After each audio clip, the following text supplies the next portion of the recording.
We turn right now to Noam Chomsky, professor of linguistics at the Massachusetts Institute of Technology. He was in New York just a few weeks ago, speaking to Columbia University journalism students about state terror, corporate media, and U.S. foreign policy. Noam Chomsky. There's something called objectivity in the media. Objectivity means that you're not supposed to express your own opinions. What you're supposed to do is go to find somebody who will express those opinions and quote them.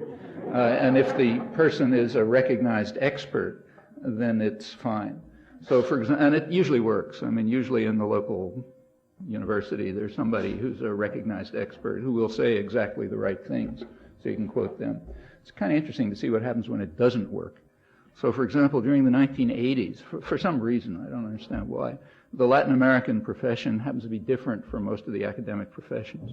And it didn't automatically regurgitate the party line when the U.S. started a major war against Central America in the 1980s. Not because they were radical or anything like that. They somehow decided to tell the truth.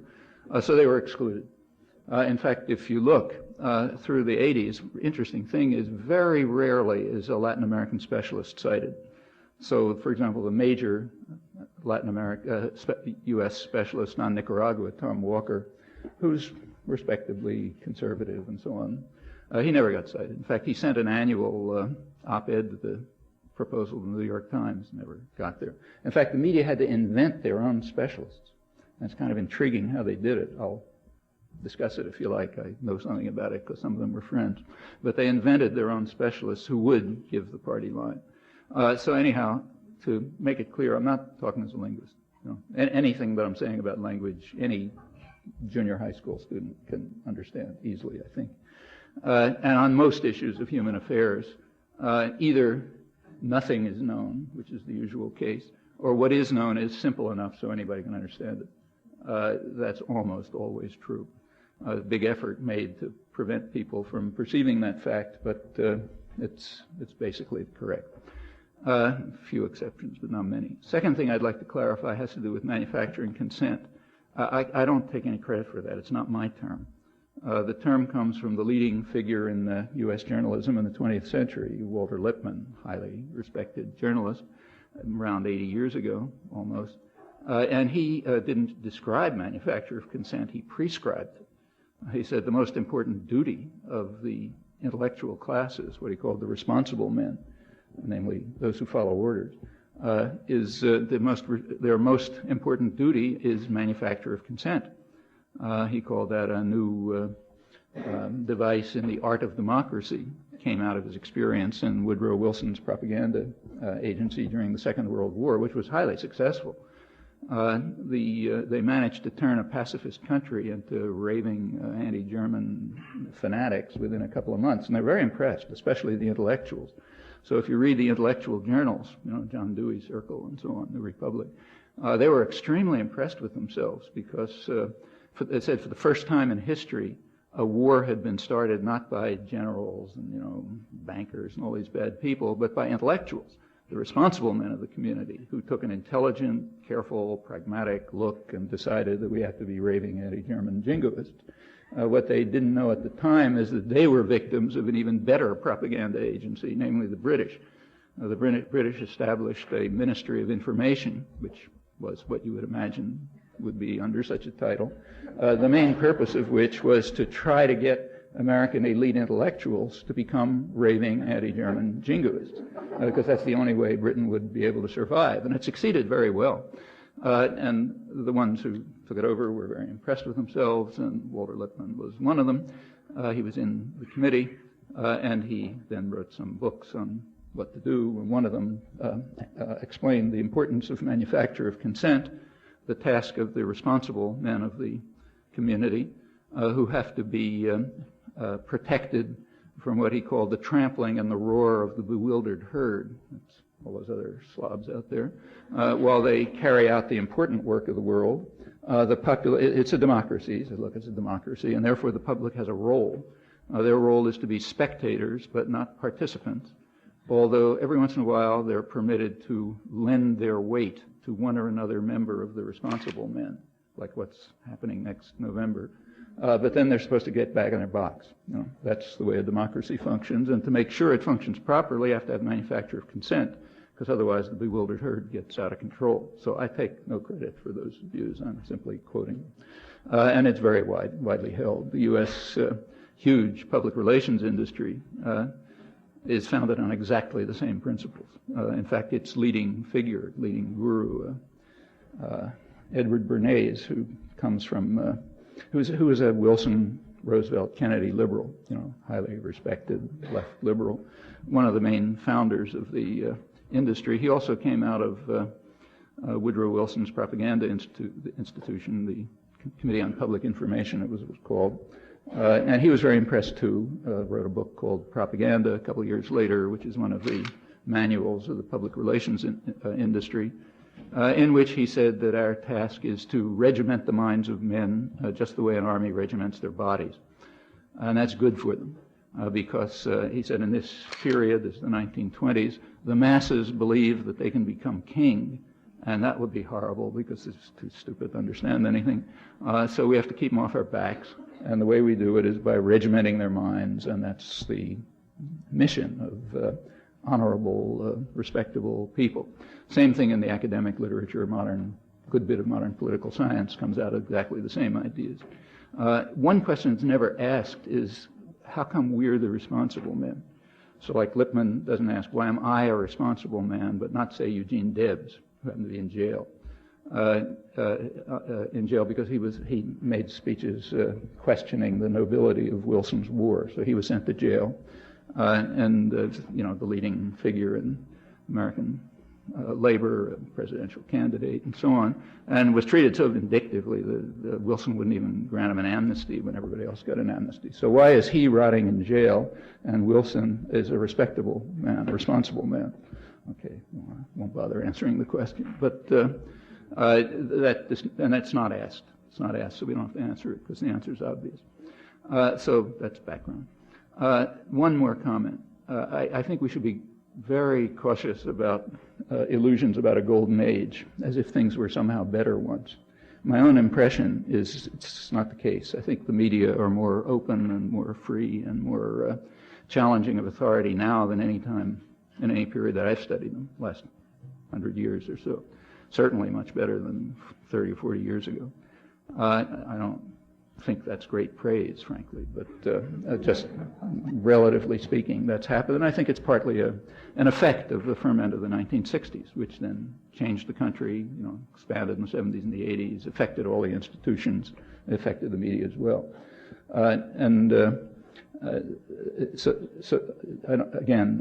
It's supposed to be faint praise, but it's nevertheless, I think, if you look over the last, say, 7 or 80 years, you'll find it. Now a couple of comments on the topic. I've discovered over the years when I'm asked to talk to journalists or at a journalism school that it's always a mistake to prepare. The reason is because that morning's issue of the New York Times in the lead story always gives a better topic than anything I thought I was going to talk about. So I kind of wait until the morning issue of the New York Times comes out, and I usually talk about that. And fortunately, it didn't disappoint me. I just had time before I left this morning to pick it up off the web and read it on the airplane, and it's a perfect example of what I'd like to talk about. Since these remarks will be not very laudatory, let me add another proviso. If I had to read only one journal, and if I could only read one newspaper in the world, if that's all I was able to do, I'd pick the New York Times for 2 reasons. One reason, you can learn a lot about what's going on in the world if you pay attention, especially to the last paragraph of a story or something. But probably more than any other paper. Secondly, you learn quite a lot about the state of mind of the privileged and powerful people in the most powerful country in the world, and that teaches you a lot about the world right away. So there's 2 good reasons for reading it regularly. On first lead story, which I read on the plane, and it's perfect. It's just as good an example as anything else I might have picked. So this one was by Judith Miller, who's a kind of semi-academic specialist on the Middle East and so on. Its report on the State Department just released its annual, or will release its annual report on terrorism, and it leaked it to the New York Times, and they're publishing it a day early. And it makes her report, that's her comment on it, makes interesting reading for itself. You can look at it. There are several countries listed as leading terrorist countries: Cuba, Iran, Iraq, Libya, North Korea, Sudan, and Syria. There are a couple of others who are listed but not, mentioned but not listed. One is Pakistan, and the reason it didn't make it is because Pakistan is a friendly state that is trying to tackle the problem. So therefore it's not a terrorist state, unlike, say, Cuba. Then it goes on to explain why these are terrorist states.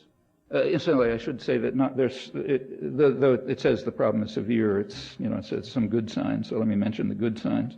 One of the best, they say positive sign, is the positive experiences of Spain, Turkey, and Algeria in combating terrorism.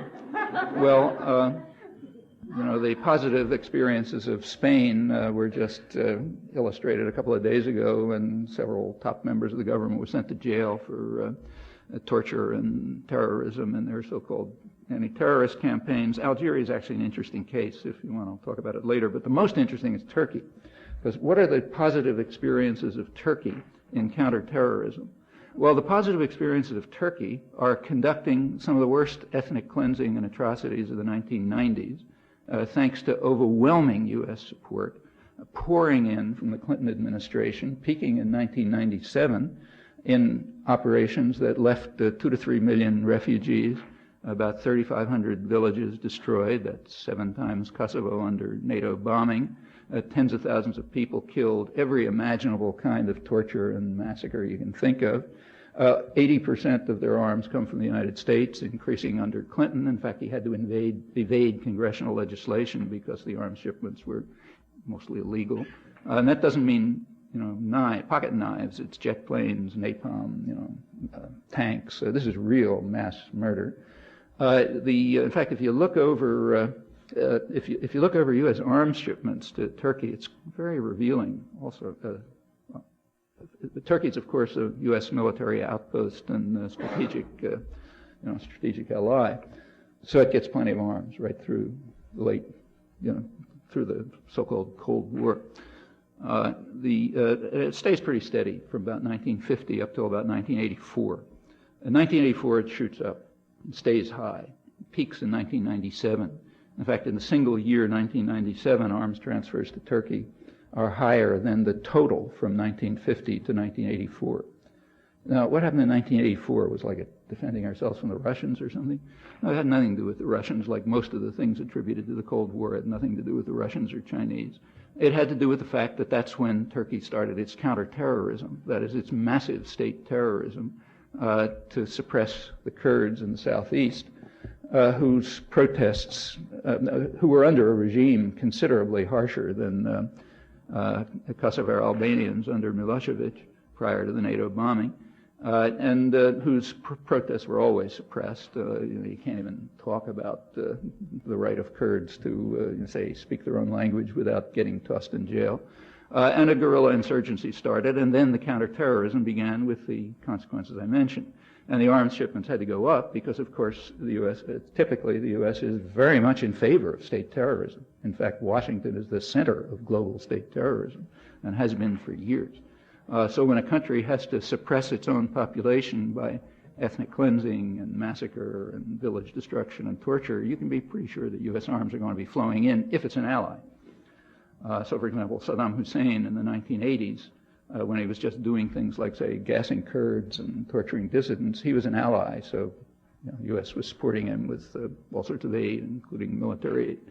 But Turkey's had a big insurgency, so we had to have major terrorism. And it succeeded. So by the end of 1997, the insurgency had been mostly suppressed, but not completely. Like right now, for example, at this moment, Turkish ground forces are carrying out another sweep in the southeast around the area of Tunceli, which was one of those most devastated by state terrorism. In fact, it was even called state terrorism by the Turkish government at the peak point. It's on the international wire services, hasn't been reported here. Turkish forces started April 1st. Turkish forces are also carrying out another invasion in northern Iraq. That's into a region called the no-fly zone. The U.S.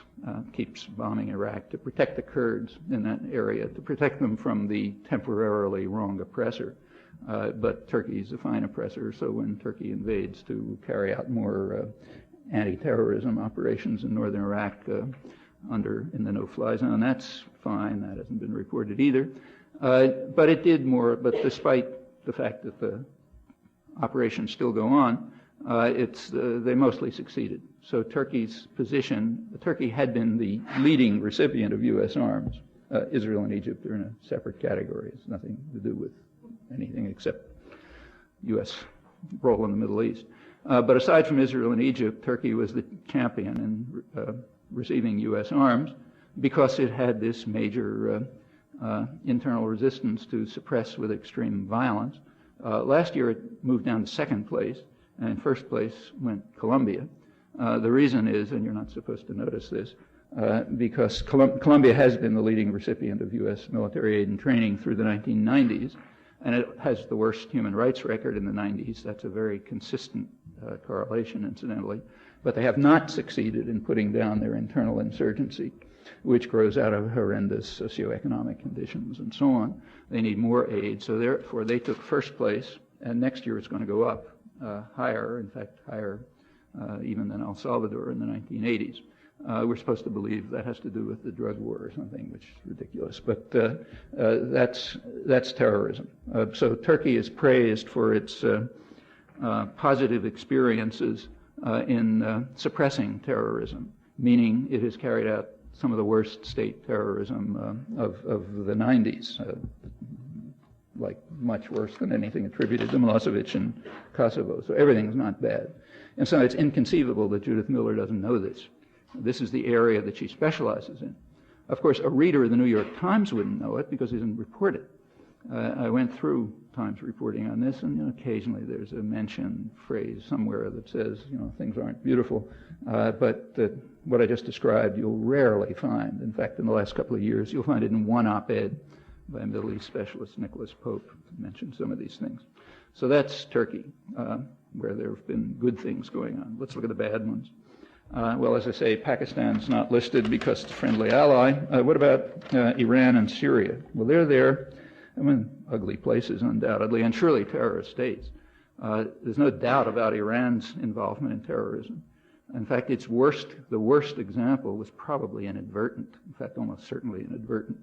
Iran was implicated in the U.S. Contra war against Nicaragua, which was a major terrorist operation. That was part of the Iran-Contra hearings. And Iran apparently made some inadvertent contribution to that. Some funds from Iran got shifted over there.